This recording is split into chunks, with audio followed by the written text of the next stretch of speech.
Welcome to the Stuff Works podcast. This is our third episode, and it's a real honor to have an in-person guest here, our first ever in-person guest, Chief PJ Langmaid from Black Forest Fire. Awesome to have you here with us, PJ. Yeah, pretty humbled and honored to be here. Well, you made the trip down from Colorado. I know it's not an easy thing, and you're a busy man with a lot on your plate. So, but you've been a good friend to Echelon Front here, and somebody that we certainly admire in the first responder world. And you've lived these principles out, through your leadership and the team that you built, and that's very obvious as we've gotten to do some work with you and the Black Forest Fire team, and just couldn't be more proud of your leadership. And I think you set a great standard of how to take these and apply them in the first responder world, in the fire service, but in general, I think just as a leader, as a human, and you're a friend, and we appreciate you being here. Well, it's great to be here. It's tough hearing you say those things, only because I'm always thinking it's really the team that executes. I'm just setting up parameters and let them do it. So it's not me, it's them, it's the guys and the gals. They get it done. Well, that's pretty much what the best leaders I know say all the time, giving their team credit, which is, look, it's awesome. I think, again, that says a lot about you, but it's just been great. We just had three of your guys at our field training exercise program, which was awesome. Just a great to see their perspective, great to see their enthusiasm. Your team that's come to musters and been a part of this stuff. It's been, they always bring their A game. They always bring enthusiasm and eagerness to ask questions and learn. And I think that just says a lot about the culture you built at Black Forest Fire. Yeah, I think it's really just they show up with an open mind, and that's the key right there. It's, as long as they show up with an open mind, they stay humble. I mean, that's one of our core values is humility, and they know that's what I expect is we're going to go with other people's plans. We're not going to push our egos. We're just going to do good work and listen. And I think they show up to those events with that same mindset, without preconceived ideas. So that's why they're doing a good job. It's not me, it's them. Right on. Well, let's give everybody some background about you. So you grew up in a small town in New England outside of Boston. Yep. And you have been in the fire service for 21 years. You grew up in a law enforcement household, decided to go into the fire service. Yep. And then so you've got experience as a volunteer firefighter in Wyoming, and then with a big city fire department in Colorado Springs, Colorado, and now as the chief at Black Forest Fire. Yeah.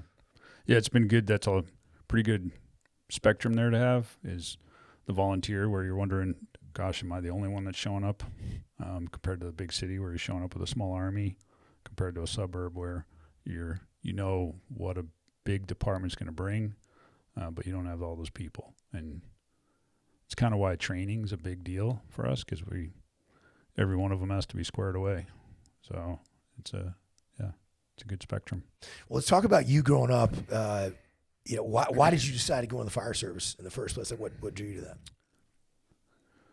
Well, yeah, that's quite a story right there. So growing up just outside Boston, did a lot of construction work in Boston. I actually started in construction at a very young age, and everybody on the crew, my dad was a cop, knew these firefighters. They were all firefighters on the crew, off-duty fire guys. And I can tell you that that's not the ideal location for an adolescent boy to grow up, is with a bunch of off-duty firefighters. And so you end up with a pretty sick, twisted sense of humor. Plus you're in Boston, so you're really just grinding it out all the time. And I was really interested in the fire service, and actually every single one of them said, don't do it. And I was surprised at that. And when I asked them why not, it was because, a lot of firefighters were getting killed back in the 70s and 80s, and they lived through all that. And they were like uncles, so they didn't really want to see me go down that road. So, long story short, I ended up out in Wyoming, and I just had the bug. I still had the bug. But I respected their opinions, so I decided, I'll just go get my EMT, and I'll help out. And then one thing led to another, and I was in a basement fire in Wyoming, and I was like, oh, I got to do this. I got to go find a paycheck doing this.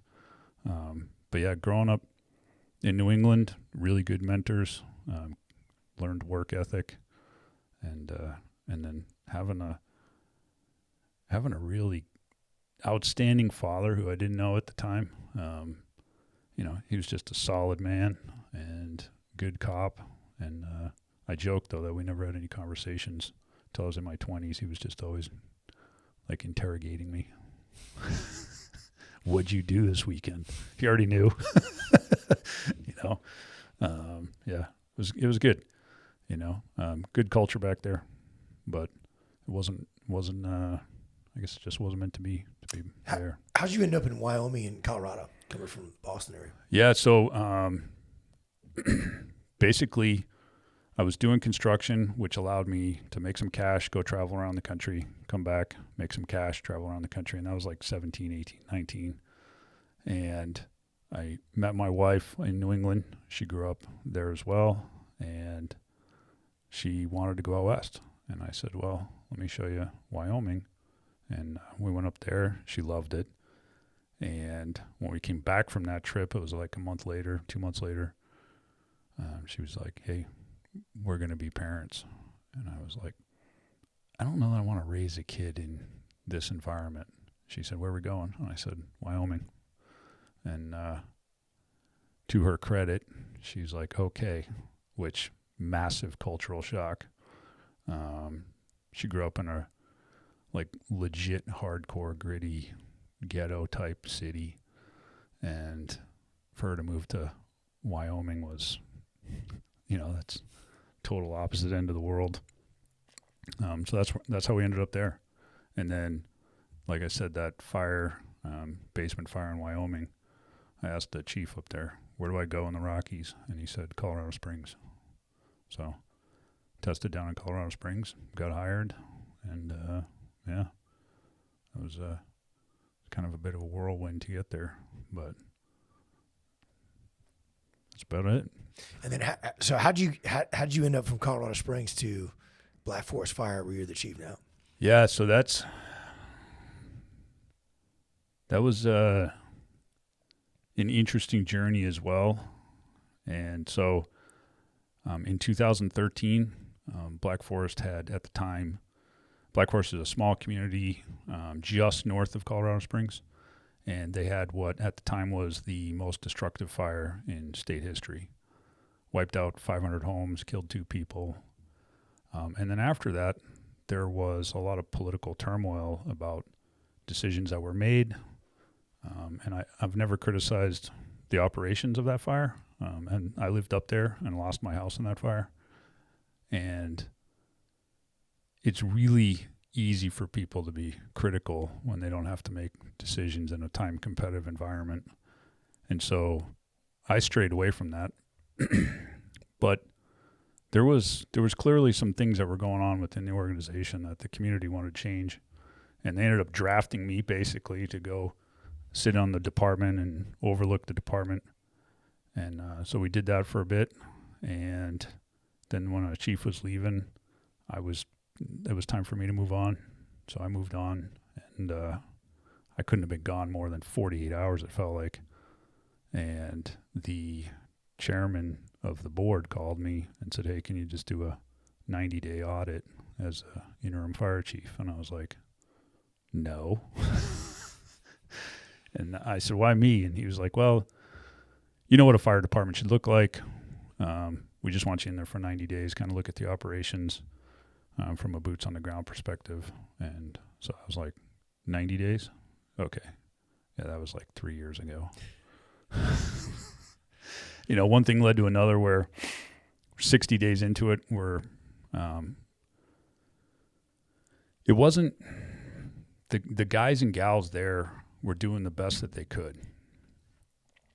But they just didn't know what they didn't know, which is true for all of us, right? But I was coming from an organization that had 500 firefighters, 21 firehouses, massive support, massive logistics, and they didn't have any of that. So just basic safety standards that the guys and gals were being neglected on, we just brought it to the elected officials, said, hey, we need to spend money here. And they were all surprised that money wasn't being spent there.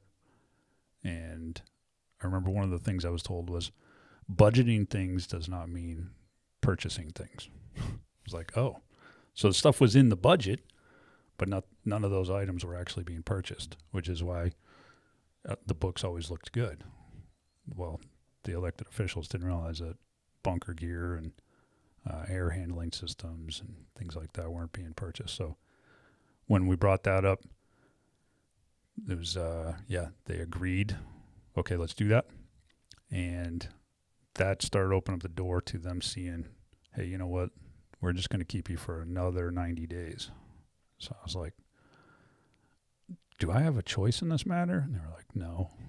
And the number 2 guy, the deputy chief, I looked at him. I said, I think I just got drafted. He's like, I think so, sir. And he was outstanding when I got in there. He was the number 2 guy when I got there. And he just came in and said, hey, just so you know, I ride for the brand. Just an old cowboy saying. He says, I ride for the brand. I know most people would have thought I'd be the interim fire chief. I think you're the right guy, and whatever you need. So he was super humble. And so we did that, and then COVID hit. COVID hits during this time when I'm just an interim fire chief. And I'm telling them, hey, you need to look for an actual fire chief. I still have a job in the city. I'm working 2 full-time jobs at this point, one for the city of Colorado Springs, one for Black Forest Fire. And I'm getting burned out. My wife knows I'm getting burned out. And it was like, you need to find somebody.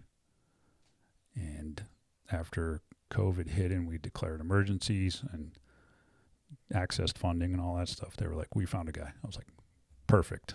I can move on. They're like, it's you. I was like, no. I told you no. And, they ran through an election cycle. I actually pushed back on them. I said, hey, you've made a bunch of decisions and there hasn't been an election cycle. You need to see if the community is comfortable with this because it's the community's fire department. And after the election cycle, they all had their positions and they offered me the job. And I said, no. And they said, why? And I said, really, at that time I had 15 years in the city and I wanted to get to 20 in the pension system. And so they offered me a 5-year contract.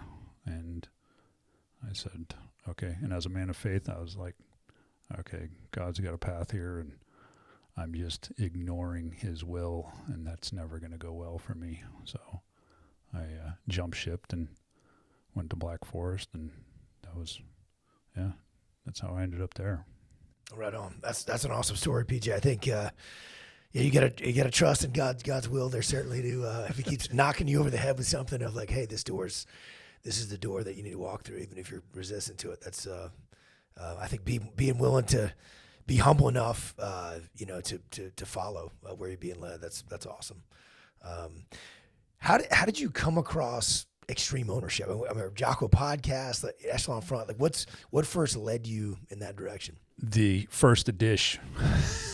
I have an addiction to books, and so I used to back in the day when Barnes & Noble had quite the selection. I used to be going there all the time, once a week at least. And having grown up, my dad was a Vietnam veteran and then a cop. And like I said, I didn't really know this man, super stoic. And so I was reading military books my whole youth. And so when I went through the Barnes & Noble and saw this white book, Seal Trident, I was like, I wonder what this is. And so I cracked it open. I was like, I'm getting it. And, that was right after the house burned down. I was having a lot of personal issues, and I actually had to take like 4 months off from work to get my head screwed on straight. I spent 2 days a week in church, 2 days a week in counseling, and it was a really dark place. So I was coming out of that. That was 2014 into like January of 2015. And then I think the book came out in, was it April? October 2015. Yeah. Okay. So I was kind of on that journey of like, okay, every one of these issues in my life is actually 100% my fault. Like, it's not my wife. It's not my kid. It's not my job. It's none of those things. It's me. that's a tough pill to swallow. And so to find a book, and in addition to that, I was also looking at leadership my whole life. My dad was an outstanding leader, and so my mentors were all great leaders. So there was this, a couple things going on there, and then your book basically just simplified it and resonated, and I was like, oh, this is good stuff.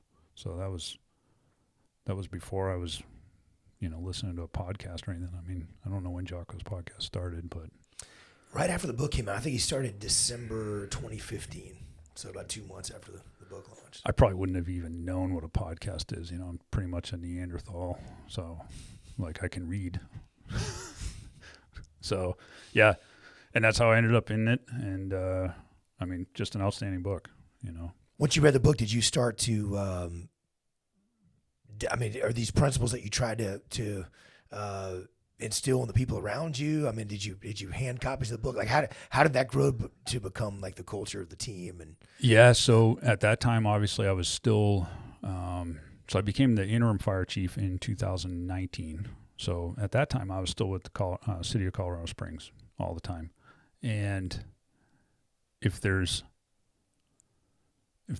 two things that firefighters don't like, it's change and the way things are. I mean, that's just the way it is. Sound like Navy sailors. Yeah. And so, there's a lot of guys and gals in the fire department that are like, oh, we need changes, we need leadership, we need this, that, and the other thing. And it became very apparent to me because I had experienced this cultural deal where I go from Boston, which is like very direct, in your face. There's no such thing as an indirect method in Boston. That just doesn't exist. It's just in your face. I'm going to tell you exactly what I think. And if you like it, great. If you don't, I don't really care. And then afterwards, we're going to go have a beer. That's just how it is. So then I moved to Wyoming and Colorado, and I start to think, what is wrong with all these people? And the reality is it was me. Their reality was different than mine. And I'm assuming that they understand. So my point on that is in the fire department, I grew up with these salty, old school East Coast firefighters, and the culture was different. And so if I wanted to have an impact, I had to realize, hey, I need to work within their environment and not expect the environment to shift to align with me. So when Extreme Ownership came out, I had already had kind of that realization. And the company I worked on, the fire company I worked on in the city, was an extremely elite company. And so we challenged the norms anyways. So what I had come to realize was you can't force this stuff on people, anything. And so it wasn't a matter of trying to push it on people. It was a matter of really saying, you know what, this works for me. It's just like faith. If you're trying to push your faith onto people, they kind of resist it. But just for clarity, I am not comparing Extreme Ownership to the Bible. That's a much more important mission. Yeah, but yeah. They're certainly these things can be found in biblical truth. That's for sure. Yeah. So that's kind of how I just started living the principles, And at the time, I was doing some small leadership speaking because of everything that had gone on in Black Forest, too. There was stakeholders in the region that had kind of noticed me. And as you know, I kind of prefer to stay in the shadows, and you guys are dragging me out of the shadows. And they were noticing, so they were asking me to, hey, can you speak to this group of emerging leaders? Can you speak to a group of developers? And so I would speak to them and kind of gave them some little nuggets of leadership that I had learned along the way. But at every one of those things, I would have some raffles and give away Extreme Ownership. And so it was just hey, yeah, I'm not going to just give it to everybody in there, but it was just there sitting for the taking. So yeah, that's kind of how the very beginning started, It's funny that you talked about people, growing up in Boston and just being very direct. And obviously, this is, it's a common human tendency. I mean, there certainly are, some generalizations you can make about folks, and whether it's certain parts of the country or particular industries, things like that. And certainly I think we see a lot of that in the first responder world where like, hey, I'm just direct. I'm going to tell you how it is. And if you don't like it, that's your problem, not mine. And it's almost, we saw it in the SEAL teams as well. And I'm one of those people as well. Like I'm going to be direct. I'm not going to beat around the bush. I'm just going to get right to the point of things. And, it really took me working with Jocko to realize like, hey, is that really working for you? And if people are reacting in a negative way and pushing back on things, it's not helping you, whether it's your boss or whether it's the people on your team or whether it's peers or, other supporting folks in different departments that you depend on. It's just that's the power of this indirect approach, and I think it's a hard thing, particularly in the first responder world, to grasp. And we get that a lot from people that read the book, want to just demand that everybody around them, start taking ownership and pointing out all the flaws in everybody else. And it's a bummer because what you're doing is just driving people away from these concepts. Where we know that, hey, how do you get other people to take ownership? You take ownership. When you start implementing these concepts yourself, when you start taking ownership of stuff, instead of pointing out the lack of ownership in everybody else, instead of people getting defensive and digging in, when you take ownership, their mind opens and they start to take ownership as well. And it becomes the culture of the team. And it's that indirect approach that people are like reticent to really, embrace, it gets you to where you need to go faster than just trying to demand that everybody around you start taking ownership and beating them over the head with the books or, the podcast or whatever it is. It gets you there quicker. Plus you have a relationship when you get there as compared to all this friction, So yeah, you could use your authority to get somebody to comply, but that's short term and they're just not going to get it, You're spot on though with the first responder community, that direct approach. And I mean, firefighters are, we did some testing when we started testing for, we did a study when we started doing some entry level testing. And what it was like, hey, what makes a really, really good firefighter a really, really good firefighter? Like goes back to my days on the rescue company and that was the name of the company I was at with the city, is if we're looking for top performers, what actually makes them a top performer? So we talked to some IO psychologists and started kind of figuring out, hey, that's what makes this guy tick.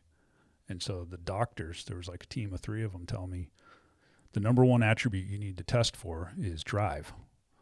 I was like, oh, okay. And they go through the list and there's like 8 attributes. And nowhere on that list was humility. And I was like, you guys are wrong, because from my perspective, humility is the most important. And then they said, from your perspective as a fire chief who's got 20 years in the fire service and, 50 years in life, yeah, humility is the most important thing. But for a 20-year-old kid who's going to go running into a burning building where life is ceasing to exist, the humility is not one of those things. And I was like, check. They're going to have to learn humility, and that level of drive and more cockiness than confidence is what starts them on that career, and that's, so the people that are coming into those services, they've got a level of just barely unhealthy ego that as they get ground down by the job, they start to realize the difference between confidence and cockiness and being humble,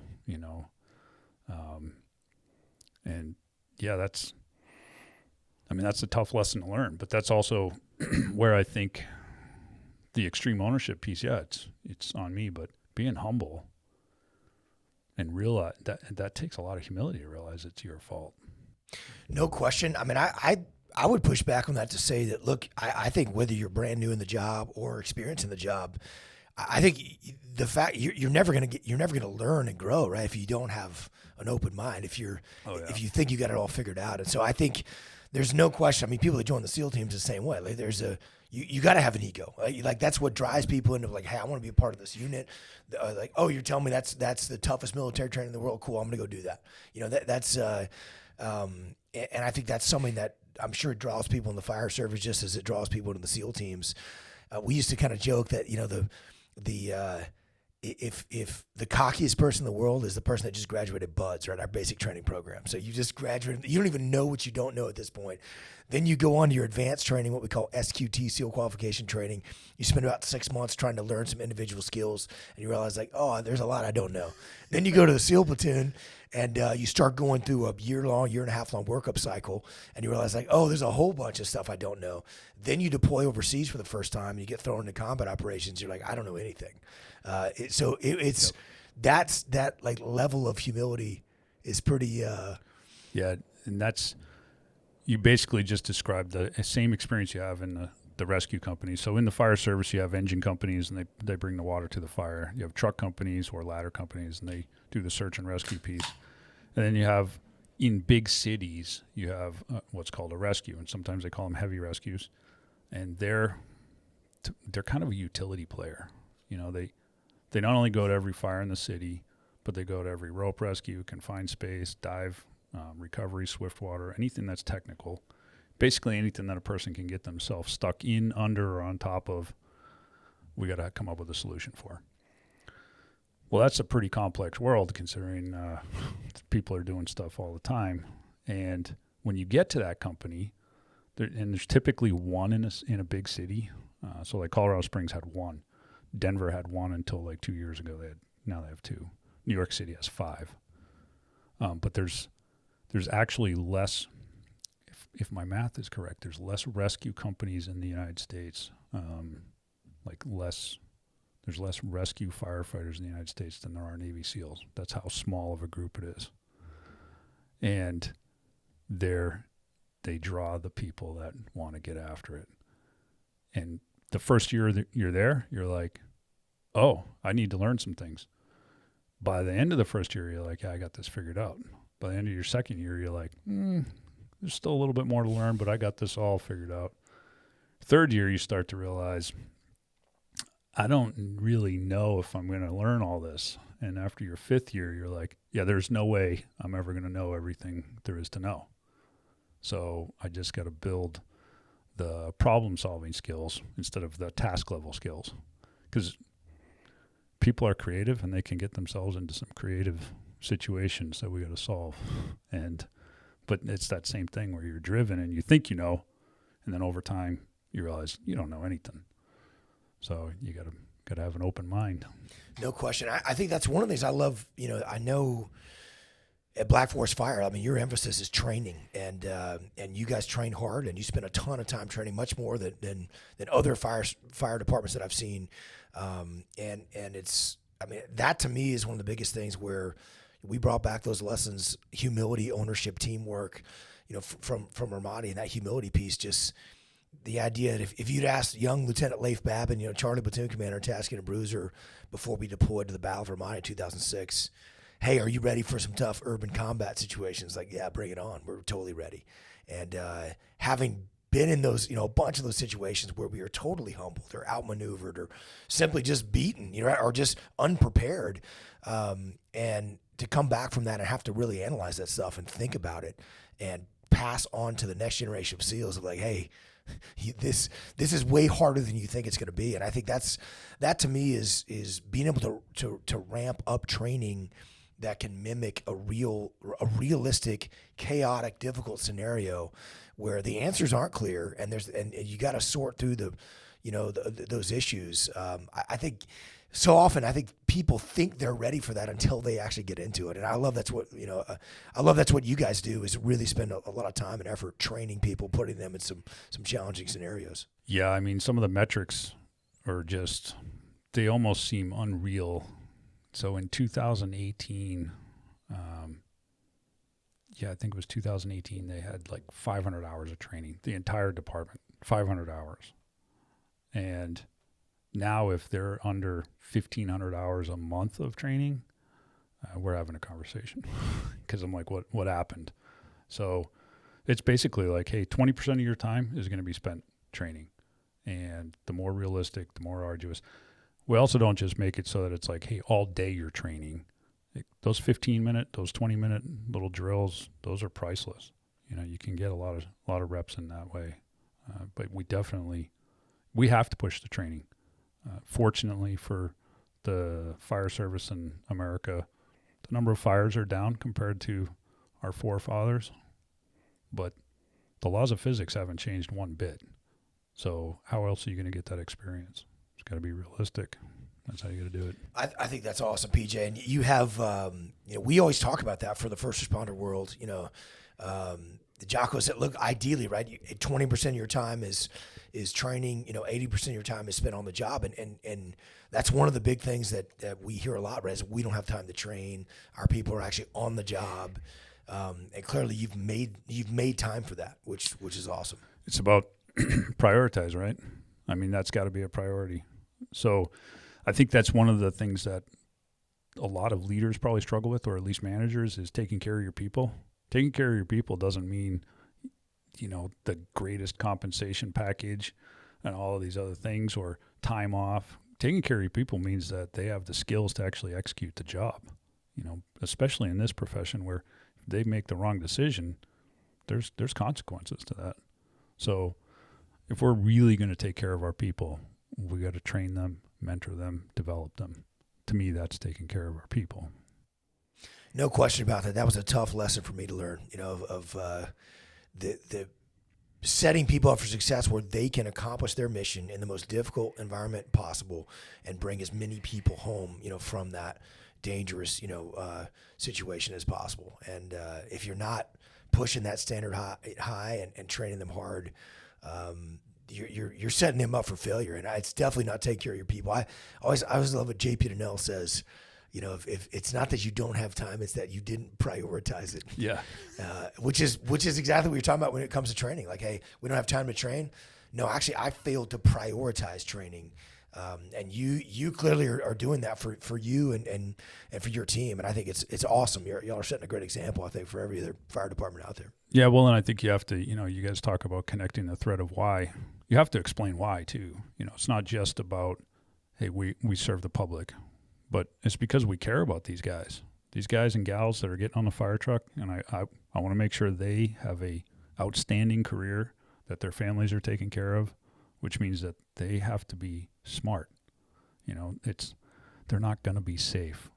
And I know there's a lot of people in the fire service that are going to cringe when I say that, but I'd rather them be smart.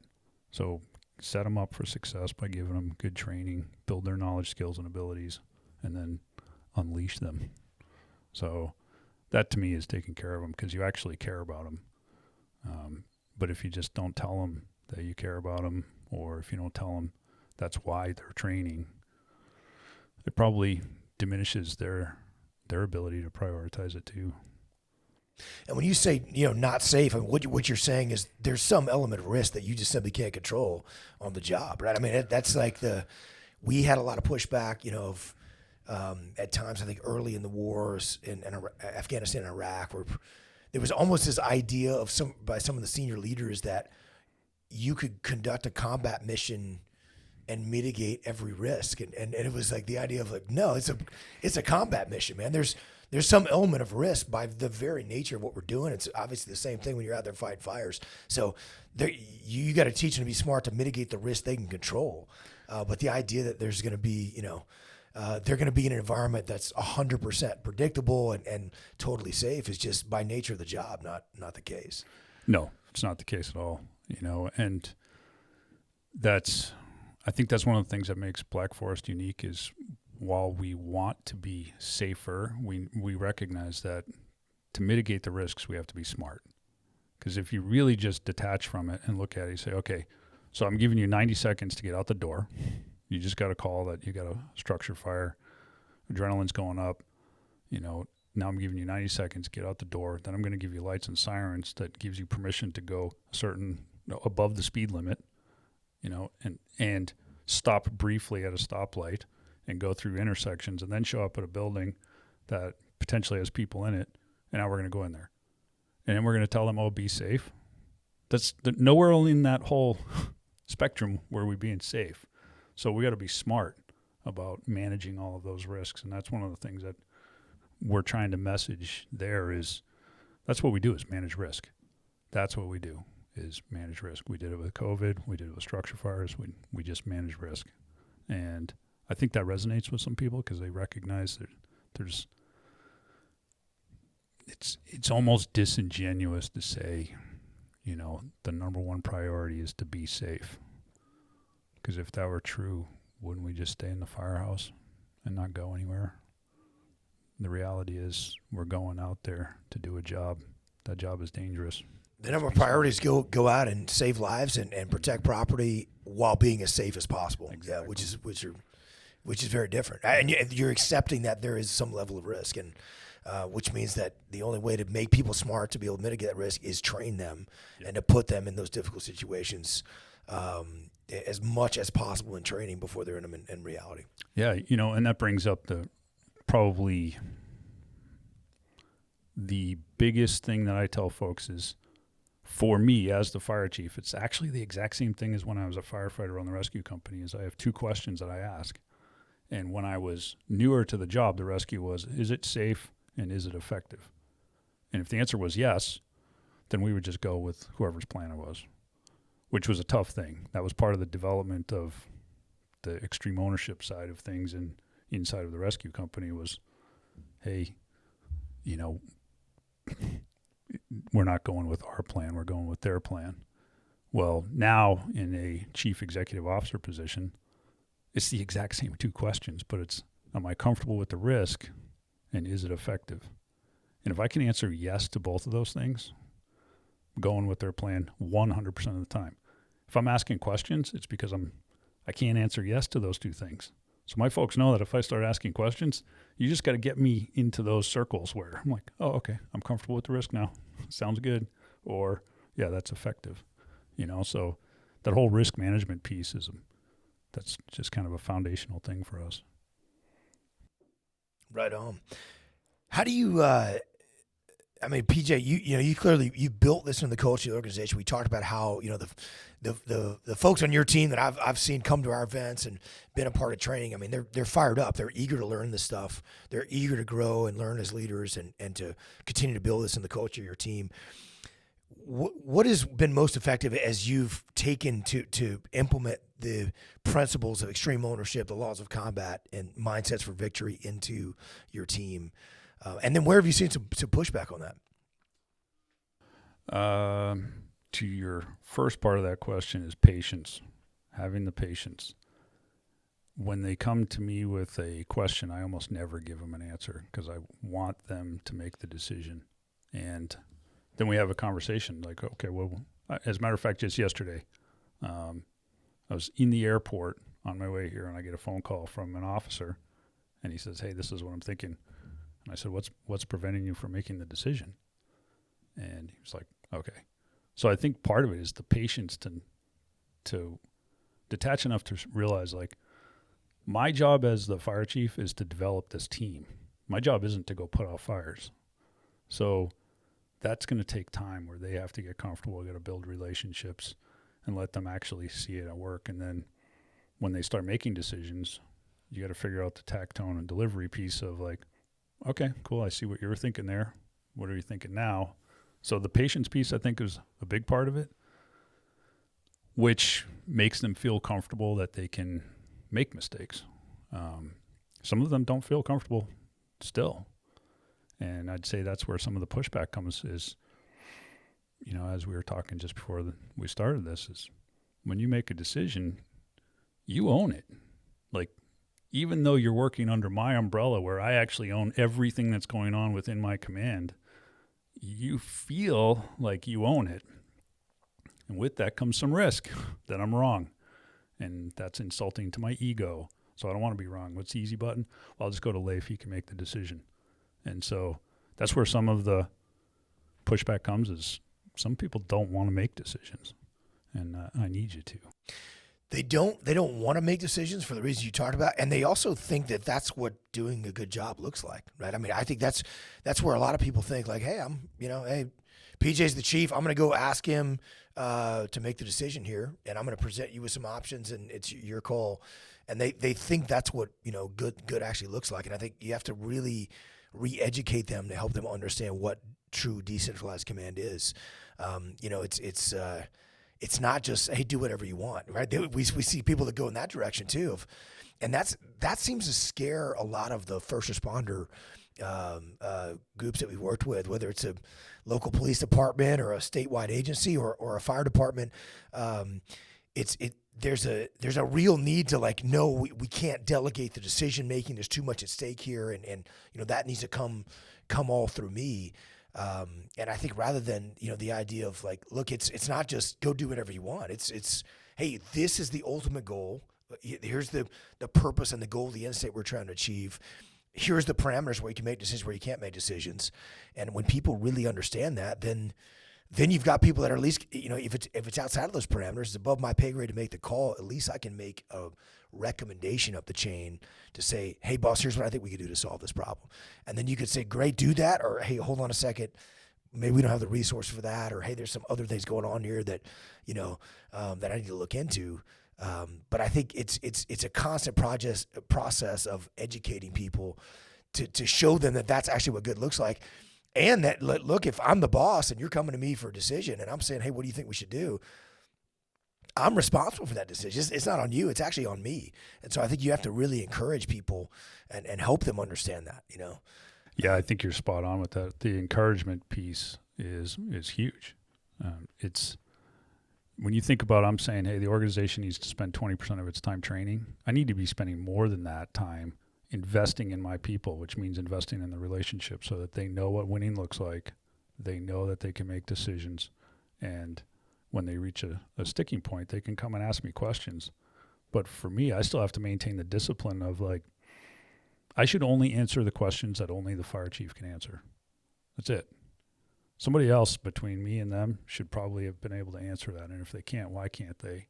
Where have I failed to get them that knowledge or give them that authority? So it's a daily struggle. I mean, you could ask my wife. Every day I go home, I'm like, yeah, I totally suck at this job, because it's a constant struggle and grind of hey, I want to make sure I invest in our people, because the people are the ones that actually execute the mission. It's not me. All I can really do is just open up their aperture and let them see what they need to do and give them the resources to do it. How did this become part of the culture at Black Forest Fire? Yeah, when I got there, there was no leadership training, no leadership development, and when you're in a small organization, everybody needs to be able to make decisions, especially where this is not a 40-hour-a-week business. It's 24/7, 365. Those calls are getting made at 3 o'clock in the morning, Christmas morning. Somebody's got to make the decision. So if you got an organization that needs decision makers every second of the day, you have to develop them. Nobody was developing them. So it was like, okay, now I'm the interim chief. Well, you know what? I know exactly where to go to find some good leadership development. Fortunately, for me, I want to say it was 2000. When was the first roll call? 2017, 18? I think it was 2018, I believe. Yeah, right as dichotomy came out. So it was just, I know I had mentioned to you that I was doing some leadership training with some local businesses and organizations. Well, when I saw what you guys were doing, I was like, I'm not going to reinvent the wheel here. What can I do to support Echelon Front? And I actually reached out to Flynn at the time and said, hey, if you guys ever need anything, let me know. And so when the Denver muster came around, I reached out to Jamie and said, so you guys are bringing 1,000 people to a mile high, and we're not anticipating any medical issues. And she was like, yeah, we should probably have somebody stand by and do medical stuff. Well, I was like, great, you should do that. She said, can you do it? And I said, I could probably do one better. And so we brought up that team to do the standby medical in Denver. And that kind of started to get the ball rolling. Was, to me, again, it wasn't me telling the guys and gals, hey, you need to do this. I basically said, hey, I need a paramedic and an EMT who's willing to go to this event. You can stand by and do medical, do some PT if you want. And they were like, oh, we'll do it, you know. So, of course, they're like, oh, are we getting paid? Yes, you're getting paid. So I pay them to come up. They're on duty. And all of a sudden they go back to the firehouse and they're like, that was pretty legit. Next muster's coming up. Guys are like, hey, can I go? Yeah, we can send you.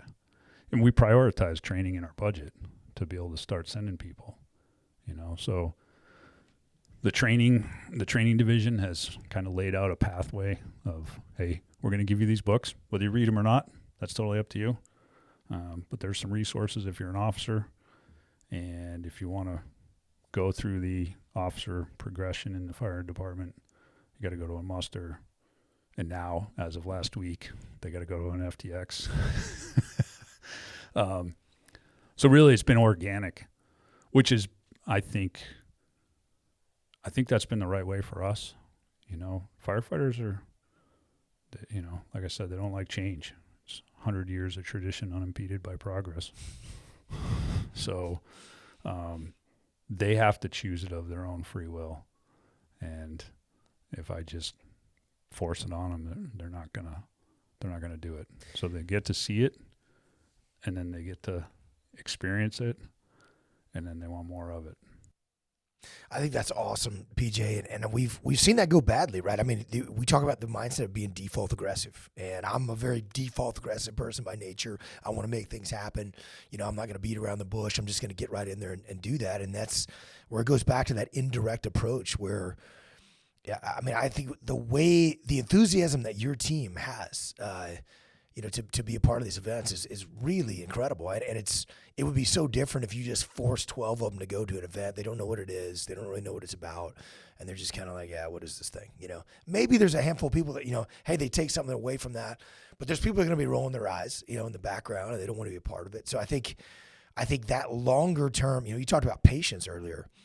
And to me, I would just call that a strategic approach. Like, where are you actually trying to get? You want this to be a part of the culture of the team, which means it's got to be their idea, not your idea.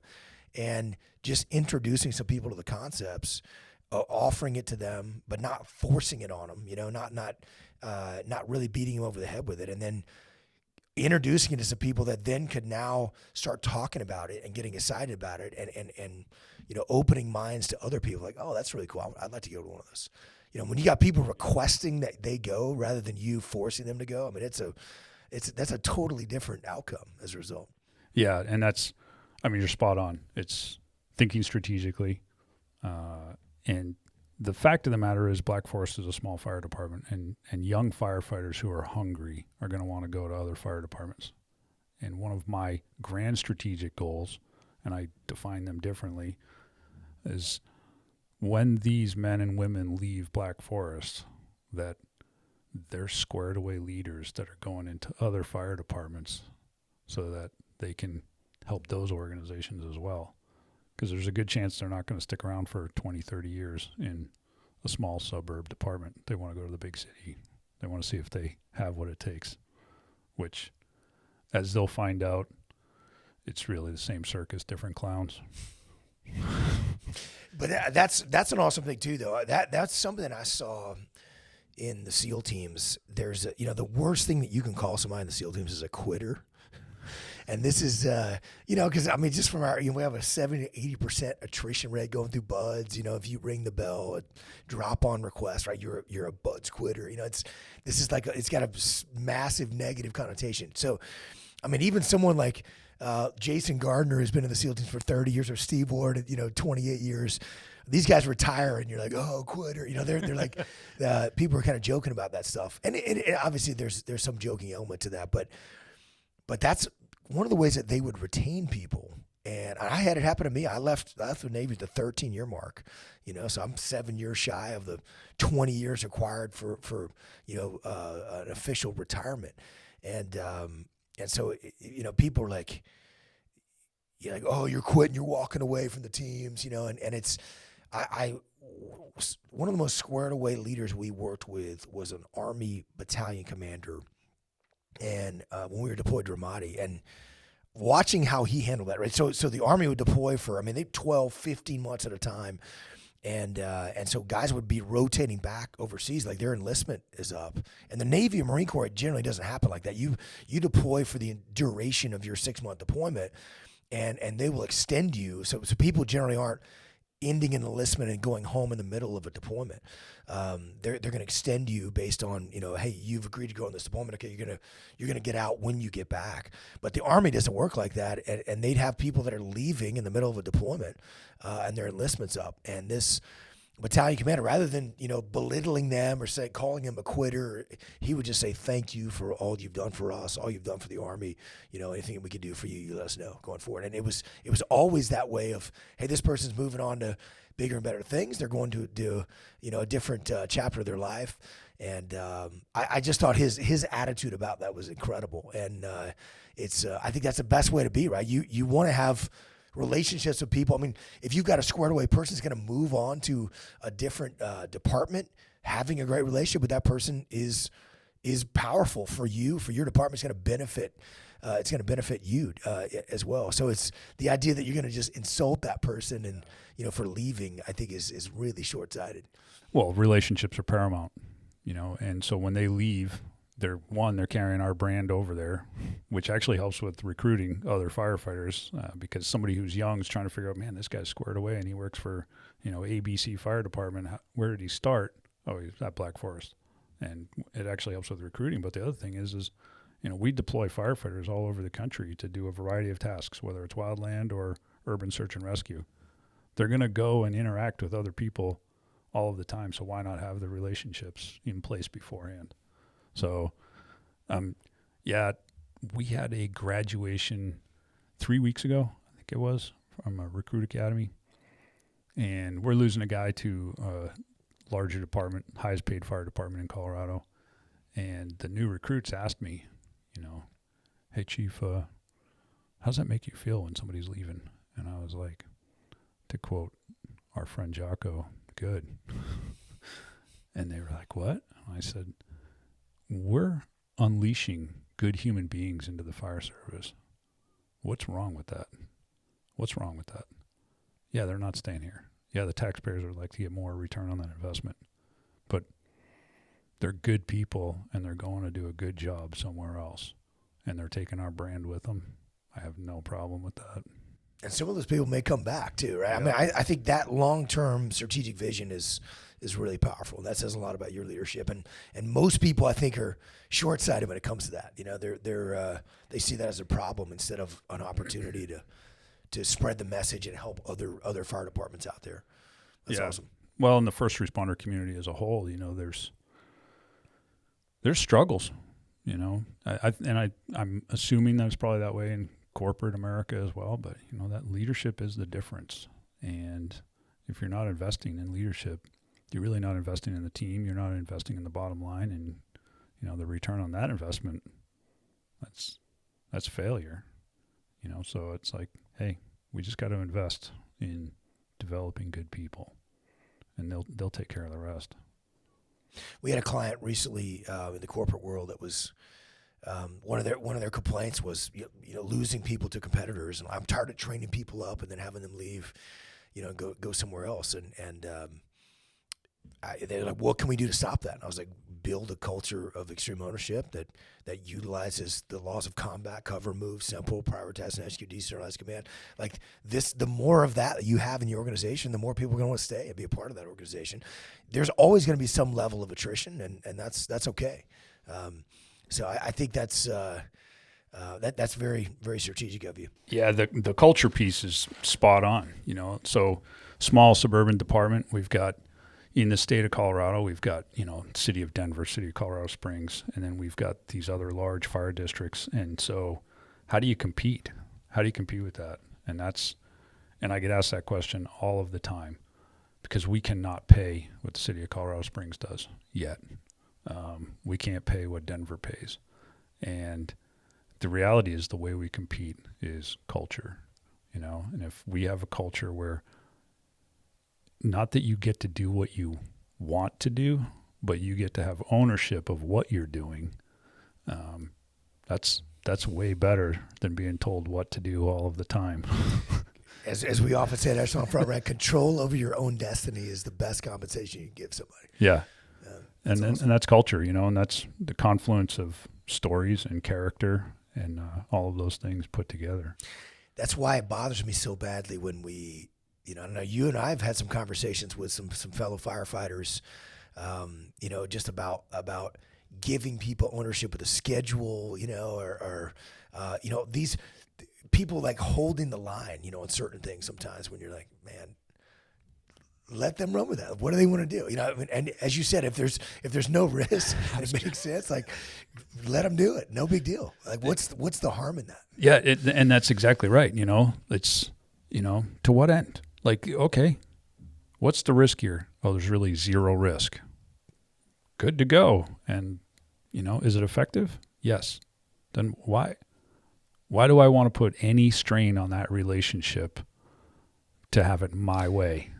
I think when you're pulling the thread on that, that's generally what it comes down to. It's ego. It's ego. Like, no, I'm in charge here and I'm going to tell them what to do. And how dare they not think that my plan is the greatest plan in the universe, And I've had a lot of conversations with that, particularly on the fire service side where, a leader's really trying to hold the line on something when you're like, hey, your folks want to organize a little bit differently, or hey, they want to adjust the shifts, or they want to have a little more say in who's working when or where. Like, let them do it. Like, why? What's the harm in doing that? When you start pulling that thread, it's those questions become very hard to answer, I think. Yeah, and there's a balance to everything, right? Is you can't just let them do whatever they want. However, if they've got a great idea and you're comfortable with the risks and it's effective, why are you not just letting them do it? Like, why not? So yeah, the way that they staff rigs as far as like, hey, I want to work on this shift or this person wants to work on that shift. Well, if they have equal sets of skills and you don't have imbalances and you can look from a broad spectrum that those crews are good to go, then why not let them determine that? I mean, because you're the boss? Well, it comes down to leadership capital, right? And the question is, obviously, if there's a reason to do it and it's going to affect the mission, it's going to affect the team, it's going to affect the ability to mitigate risks, to the team, obviously, then it doesn't make sense. And that should be pretty easy to explain. But I think, when you're evaluating everything that comes down to just simply leadership capital, like, is it worth my leadership capital to expend that holding the line on this particular situation just to insist on the plan that I came up with? And I think most things it's just not. It's just simply not if you detach and put your ego in check. Yeah, and for me, I often think that if I have to make the decision, I'm robbing somebody else of the opportunity to make the decision. So when I first started, the very first week, this is a serious scenario. I couldn't believe it. My very first week, I actually think it was the first day, but it was all kind of a blur because there I am saying, what? I'm an interim fire chief? How did this happen? I'm like, I think I've told you, I'm the accidental fire chief. I shouldn't be the fire chief. So the deputy chief of the department, number 2 guy, comes into my office, and it was either the first day or the second day, and he says, hey, chief, can I get permission to buy toilet paper? And I was like, are we that centralized that only the fire chief can authorize the purchasing of toilet paper? I'm pretty sure everybody needs to use that like every day. Like, this should not be something that comes to the fire chief. Mission critical gear. Yeah. And I was like, wow, that's where we're at. We're at an overly centralized organization. Nobody can make any decisions. Everything's complicated. So it was like starting to just dismantle that over time. And now, like I said, I pretty much don't answer any questions. I don't authorize anything because I just want them to do it. I give them parameters, and then if they reach that sticking point where they just won't commit, I'll ask them, what's keeping you from making this decision? And then they're like, I'm going to do it. Like, okay. And for me, it's having the patience to look at every interaction with that other person as an opportunity to develop them into being the leaders that I want. Because we need leaders from the very first day throughout their whole career. I need them to step up and lead. We're a small team, so everyone has to execute. And then it's a lot of work. because you're constantly pouring into them.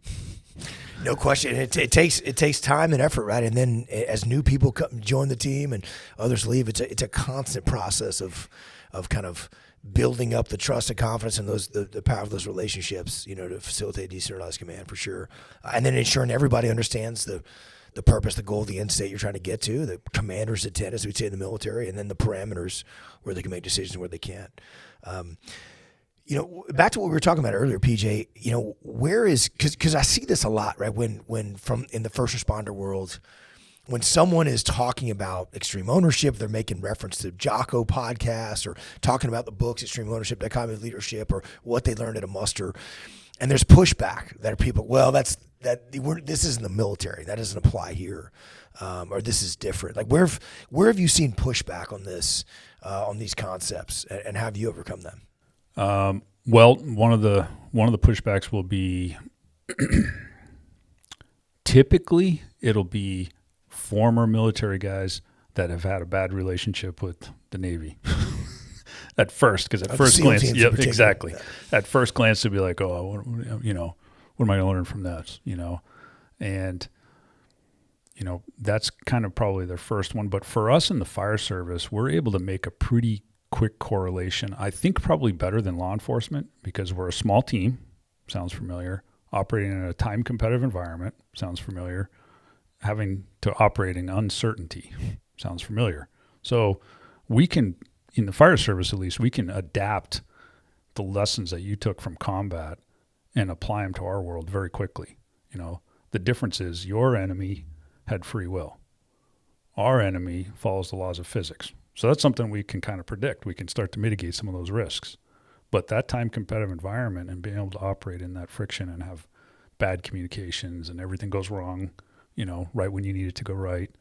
I mean, I always joke that Murphy is my best friend from Murphy's Law. I mean, it's just like, in the fire service, we have automatic aid and mutual aid, and Murphy is my automatic aid partner. And he's at every fire, and he's very well staffed. But so we're in the fire service, we're able to take the lessons that you guys took from combat and apply them pretty quickly. So, it's typically a little bit of a relationship thing that people have had in the past with SEALs in particular, or it's a bias that they have, what they've seen in the media. I mean, of course, we won't even open that can of worms, but it's just like they come with a certain bias, and you just got to overcome that a little bit, and then they seem to buy in once they start to see it more and more. It's been pretty awesome for me to see how many fire departments have questions on their promotion exams, out of extreme ownership, and have taken this stuff on board and utilize it, which is awesome. I mean, clearly there's, I think for every veteran out there, for people that have encountered SEALs who were massively egotistical, and look, I've some of my absolute favorite humans I've ever worked with in the SEAL teams, unbelievable people, and some of the absolute worst people I've worked with, just egomaniacs that are out of control in the SEAL teams too. So I understand, where they're coming from with that, and I think that could be said about firefighters too. Well, look, it's everywhere, right? Yep. It's everywhere, and I think I think just you've done a great job, I think, of overcoming that by simply just living these principles, not just trying to smash people or forcing it down people's throats. I mean, as Jock often says, right, no food tastes good if it's forced down your throat, but just by letting it be their idea and introducing them to concept, like piquing some interest, in that. And it's been awesome. I don't think I've met a single member of Black Forest Fires coming in our events that hasn't been totally fired up about what they're learning, eager to learn and go and apply this stuff. I mean, of course, they volunteered to go, so we did have some people that there's a balance to everything, and there's a broad spectrum, and that's one of the challenges I have. So my organization has, 55 people I have to communicate with on a regular basis. So how do I have a simple, clear, concise message that resonates with all of them? So some folks, they want even less information. Some people, they want like an encyclopedia. And so trying to message that has been tough, because some people probably would say that I was forcing extreme ownership down on them just because I bought them the book. Like, hey man, here's reference in case you want to work on some leadership stuff. I actually don't care whether you read it or not. but we're buying all the officer stuff because you guys came to us and said we need leadership development. Okay, cool. Here's some tools. They'd be like, oh, he's forcing it on us. No, there's no test. There's no test. But the folks that you've interacted from our department, they're like, hey, I want to go. I mean, the list, the repeat customers, there's a long list of those. And it's like, yeah, hold on, these other people get to go first. So I think more than it being a reflection of what I've brought to the organization, it's really what Echelon Front's done as far as every time they interact with you guys, they come back fired up and the message spreads. And then all of a sudden, 3 other guys on that crew, they want to go. Send them. And they come back. And so, yeah, I mean, I'm just a conduit, I'm just a signpost that points the direction. I don't actually do anything. Well, you've piqued people's interest and gotten them there, and I think I mean, even just your 3 leaders that you had at our field training exercise program. I mean, it was just awesome to see. That's humbling. It's a humbling program where you're putting people in uncomfortable situations and having to make decisions, and there's immediate real time feedback on what works and what doesn't work, and it's just really cool to see their ability to be self-critical of like, hey, I need to do a better job here. I need to actually improve here. This is something I got to work on, going forward. And it's awesome to see that because not everybody reacts in that way. A lot of people want to talk about it. It's everyone else around me, One thing I wanted to ask you about too is, I think it's your perspective as a chief is very valuable. And obviously, 21 years in the fire service, and you've come up through the ranks and seen this, but just like in the law enforcement world as well, one of the biggest, frictions that we see often is those frontline leaders that are out there trying to make things happen, and their relationship back up the chain with the chief, with those, the senior leaders that they have to deal with. And I remember one particular time, Jocko and I, this was early on in one of our musters, and we were talking to a frontline leader in the fire service, and he was talking to me and Jocko about about a situation where he was, he clearly had a frictional relationship with his chain of command, and they were responding to a fire, and he sees the situation. He's getting his guys together. He's going to go actually execute to start fighting this fire, and he was told to stand down. We'll tell you what to do, and so he was. Jocko and I, he's asking us, like, what do we do in that situation? And clearly the answer that he wanted was like, well, you just tell your chief that you'll deal with him later, and you go fight that fire and save lives and do what you need to do, And obviously, if people's lives are on the line, and there's something that you can do to save lives, I mean, that's going to be the top priority. But as we kind of sat there initially, I was just listening to Jocko's response to this question was great, because his initial reaction is like, well, you do what you got to do. And then he kind of backed off that to say, well, actually, what I need to do is ask myself, why does my chief not trust me to go and execute this thing? Why do I have such a bad relationship with my chief that I'm being told to stand down instead of actually being able to go and contribute significantly, to this? And clearly there weren't lives on the line in the situation. It just, maybe there's some property that could have been saved if they just started, fighting this fire sooner. But, and that question was, okay, from a strategic perspective, why do I have zero leadership capital in the bank? Why do I have such a bad relationship with my chief that he doesn't trust me to actually just start doing what I need to do to fight this fire? And once we kind of opened that can of worms up, you could clearly see with that leader was like, oh man, I'm blaming the chief here when I got to do a better job actually building this relationship. So what would you say to folks like that as far as what they need to do to build better relationships up the chain of command so that they do have more trust and confidence in, from their senior leadership to actually go do what they need to do to accomplish their mission? Wow, there's a lot there. And you hit the nail on the head, relationship. I mean, you're going to have to build a relationship, and leadership is leadership. Whether you're leading down the chain of command or up the chain of command, it's leadership. It's, building that relationship. And I'll go back to my 2 questions. Am I comfortable with the risk, and is it effective? So if I'm a firefighter and a chief wants me to go do something and I think it's completely dumb, but the risks I'm comfortable with and it's effective, I'm like, okay, yes, sir, got it. And you just do that all of the time and there's zero friction. The time comes that it's moving outside of being effective or it's a little too much risk and you want to push back, that chief is going to look at you right away and say, what does he see that I don't see? Because you've been compliant the whole time. But more importantly, you've supported the chief's decisions the whole time. And it doesn't have to be the chief. It could be your lieutenant. You know, on a fire department company, you might have a lieutenant, a driver, and 2 firefighters. Or you might, like New York, will have like a lieutenant, a chauffeur, and 4 firefighters.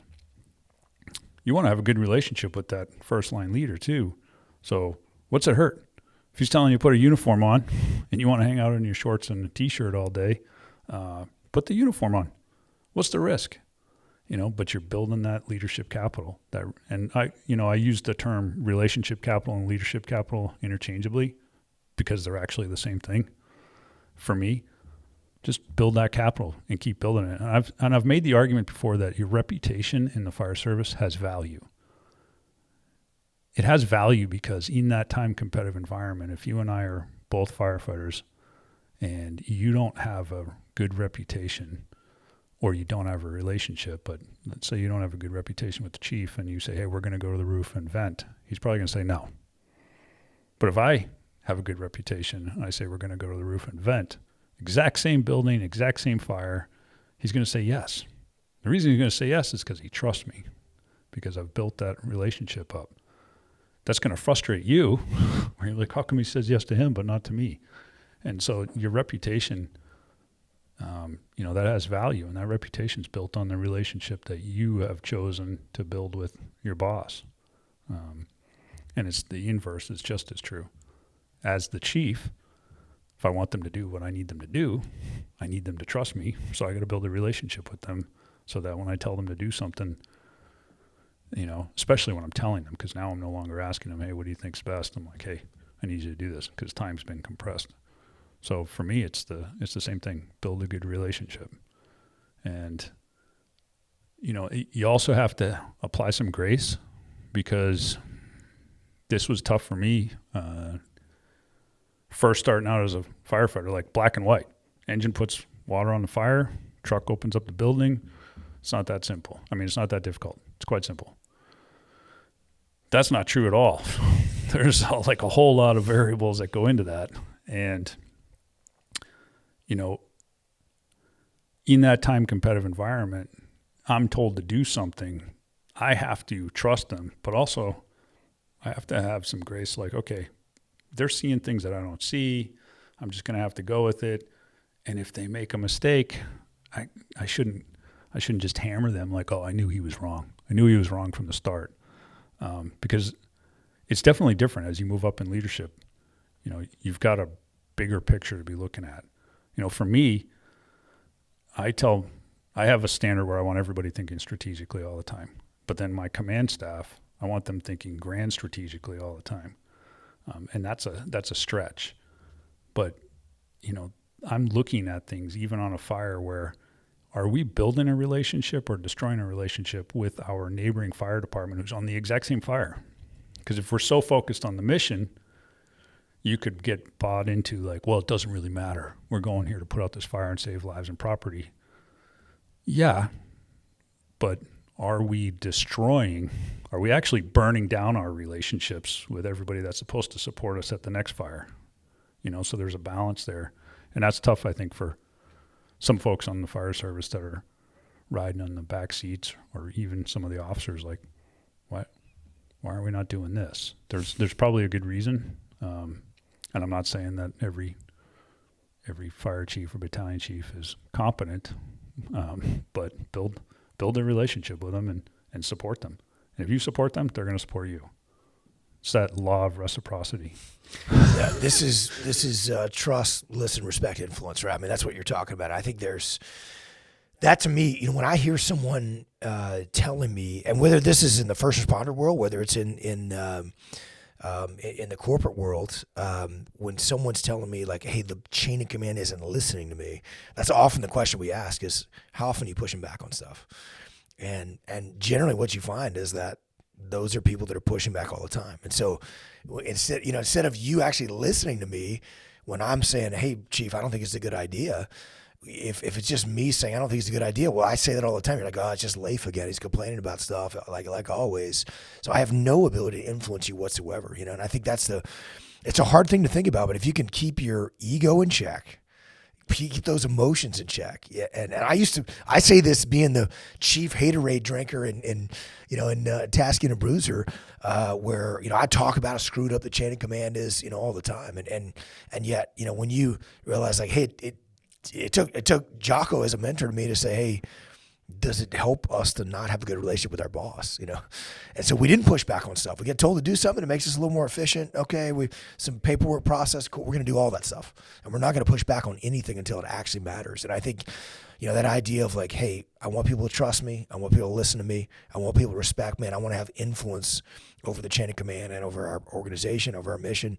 I've got to give those things. And if you're thinking about that stuff in strategic terms in every interaction, whether it's with your team, whether it's with peers, whether it's up the chain of command, man, it just makes all the difference in the world in your ability to actually, when you give those things, then you give people trust. You listen to other people. You actually you show them respect and you allow them to influence you. They give you those things in return. It's pretty amazing the influence that you gain over the organization. Yeah, and I think to your point on your question about that lower level leader, mid-level leader looking up the chain of command, but this is where the patience comes in from the upper leadership mentoring people down below. So if you're getting pushback from your people, why are you getting pushback?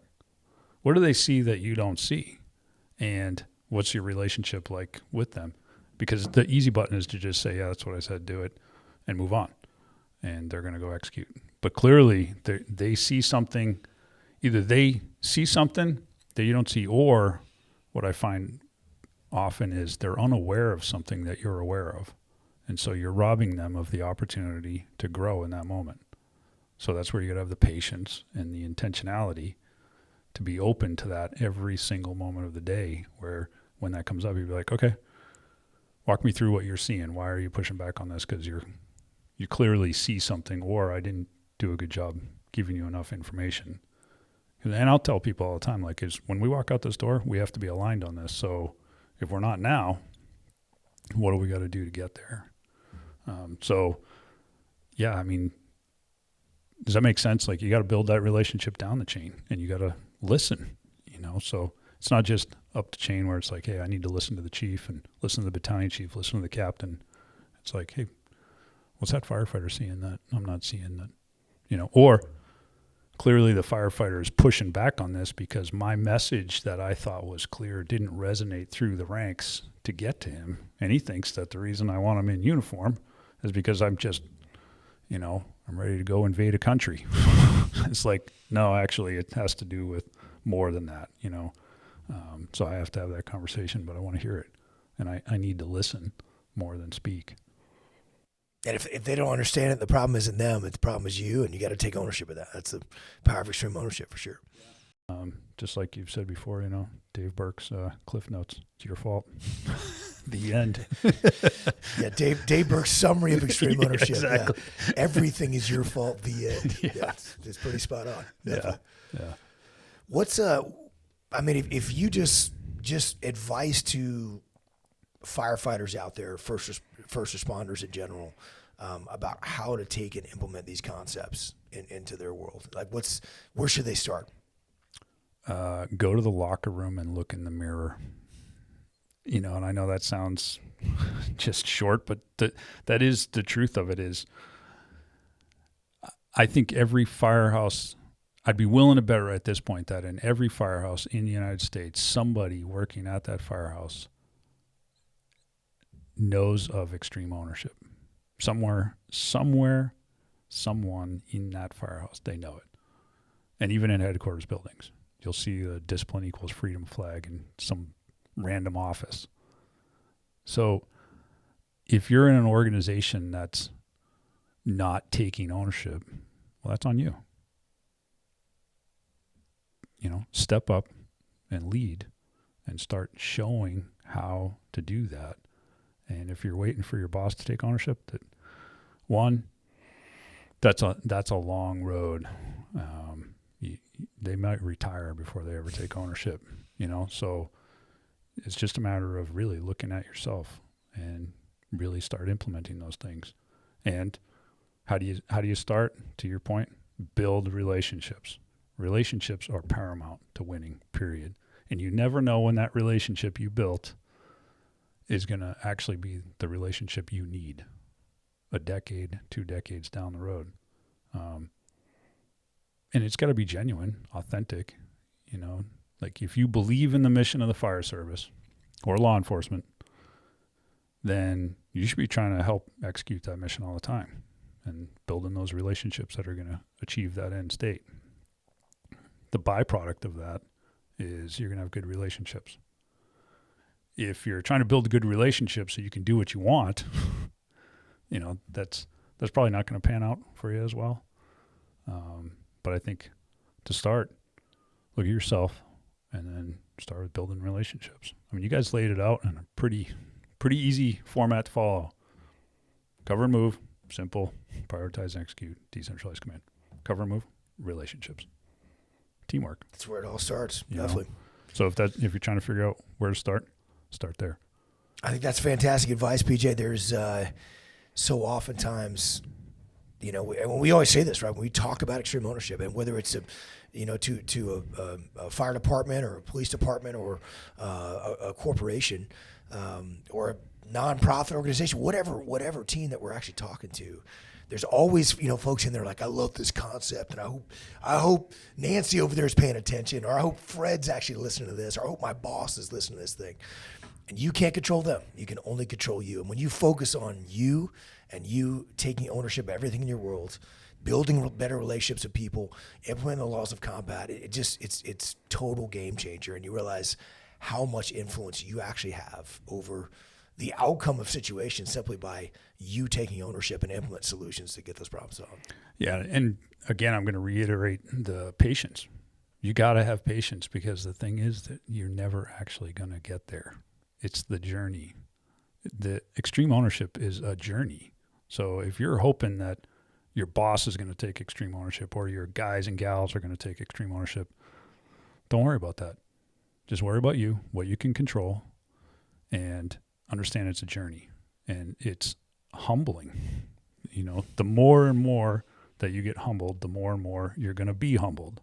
And if you're not comfortable with being humbled like all of the time, it's going to be a tough journey for you. And I think that's where they want other people to take ownership, because I think there's something innate in people. I mean, we'll go back to my faith. What did Adam do when they ate the fruit? He blamed his wife. And then she blamed the snake. Yeah. So it's like there's something in our genetic makeup, our DNA, where we don't want to take ownership. We actually want to blame everybody else. And, that's obviously that was the wrong decision. And that's played out over several millennia now. So it's like, hey, just do the difficult thing. Recognize it's actually on you, and step up and take ownership.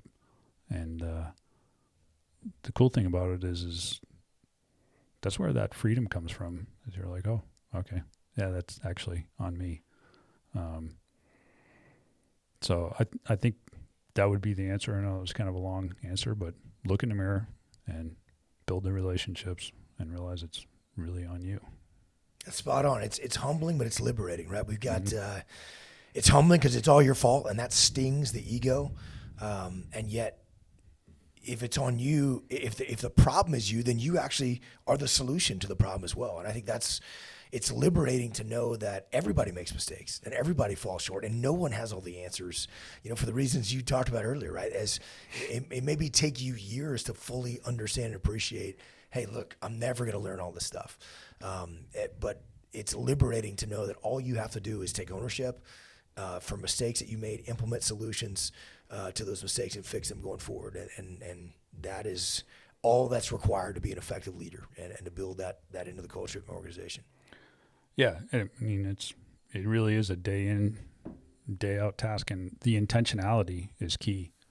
It's not I think I've heard either you or Jocko say, you're not going to get inoculated just one time and be good to go. I mean, it is a discipline to take ownership all the time. I was telling you last night at dinner, I've been married 25 years. My wife's a saint for putting up with me, and extreme ownership.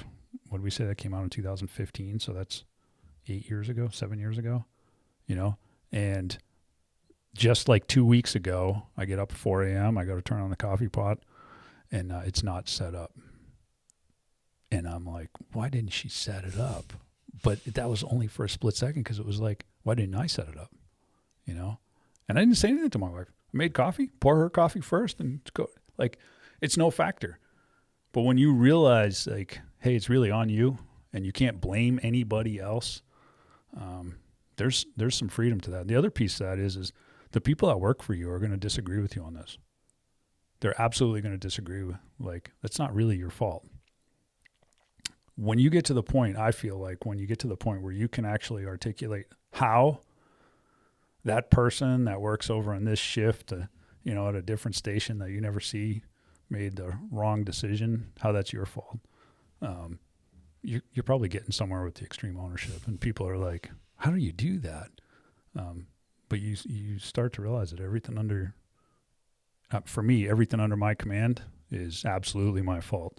But I'd also say that everything that's within my sphere of influence is also my fault if it doesn't go the way that I need it to go. So, yeah, I mean, it's a lot of work, but you got to be intentional with it. It's not going to be a one go to the muster. Yes. Go to the muster once. No. Go twice.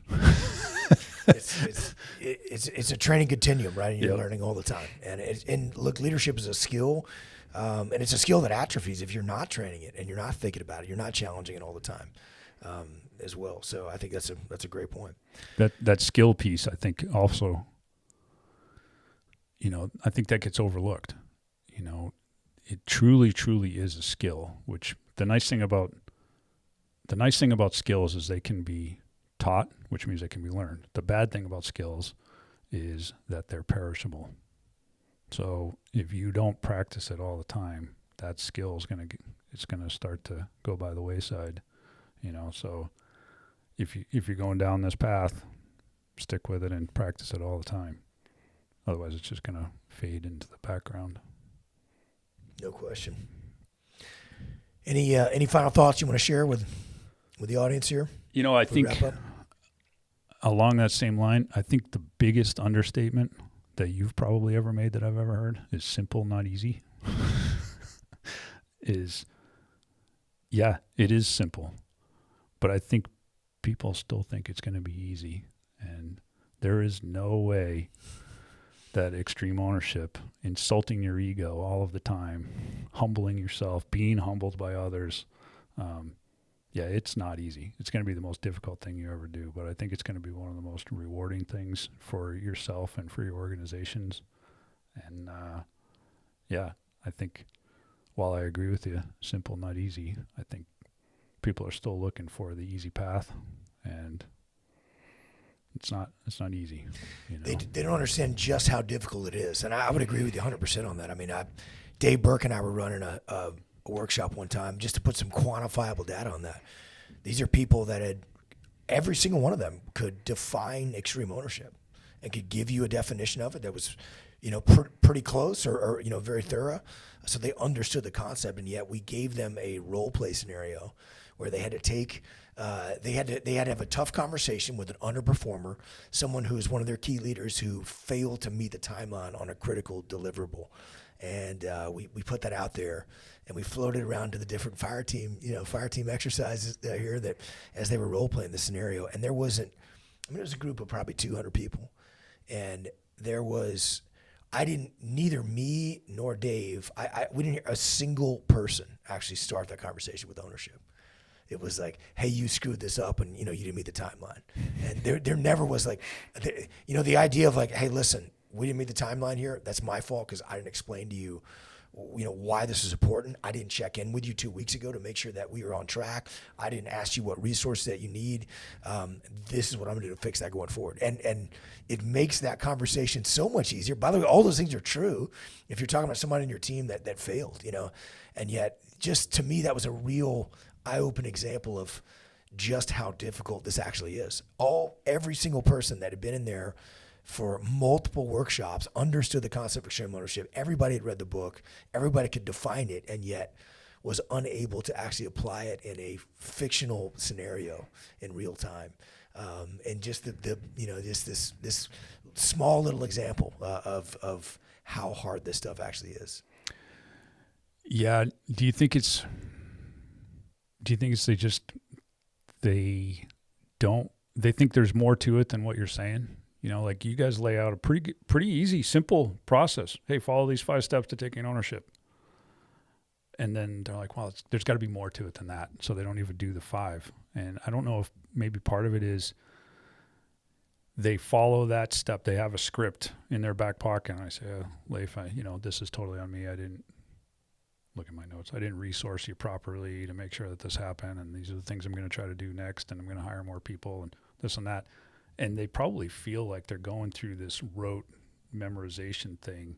They don't feel genuine. And I would say that's just like martial arts. When you first start, it's very, very like, hey, do this, position this way. But as you get more and more, there's a flow. You actually don't think about the moves at all anymore. You're just in a state of flow, and it just comes out. And I think what probably happens for some people is they see you and Jocko and Dave and JP and the whole team, and like, man, that just seems to come so naturally to them. But of your own admission, you were like the chief haterade. And Jocko had to pull you aside and be like, how does it benefit us? Totally. Look, I stumble all the time, right? I mean, when I start casting, you talked about, the coffee pot with your wife. Yeah. Believe me, on the home front, when I start casting blame, make excuses, point fingers, my wife reminds me that I wrote a book called Extreme Ownership and I should start taking some. So, I mean, it's a hard thing. It's hard for any of us to do.